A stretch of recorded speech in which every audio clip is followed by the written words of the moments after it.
I feel called to say this. I'm not sure why, but I want you guys, especially people in my community, figure out who you are outside of social media. Now, the reason why I say that is not to get you to like stop pursuing social media or to like not have aspirations to kind of be like popular, famous, or popping on the internet space. But the more I think about it, I feel like there's a lot of people who are really like, for lack of a better term, dumbing down or really humbling their potential and their creativity or their artistry because they're just so it just conveniently placed in a space where they can be validated as like a content creator rather than continuing to develop that into films, into music videos, into just more and more and more, and continue to like almost like mature professionally in something that started as a hobby and then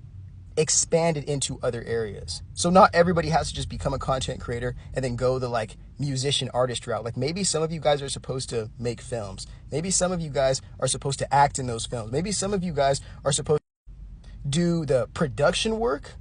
for these major productions, but you're just like a freelance video editor right now. And that, just the money that you get from that, or maybe you're one of those 10,000 a month people, is stopping you from having the time to take that 6 months, that 9 months, the 18 months even, to really sit down and take those skills you've been developing off these platforms and throw it into a big project and gamble that shit into the world. Because, creatively, it's so much easier to gamble your creativity on like hopefully making it big or hopefully being able, truly, not make it big, but like sharing your art with as many people as possible. It's better to gamble in that way, especially gambling on your dreams and gambling on yourself, than it is to gamble the real hard-earned money that you make in the real world on like these games where the house is always going to win. I think a lot of us are just so caught up in the likes and the views and the followers, we stop thinking about, well, truly beyond that, what is the value of the shit that is being produced by these people? And in a world,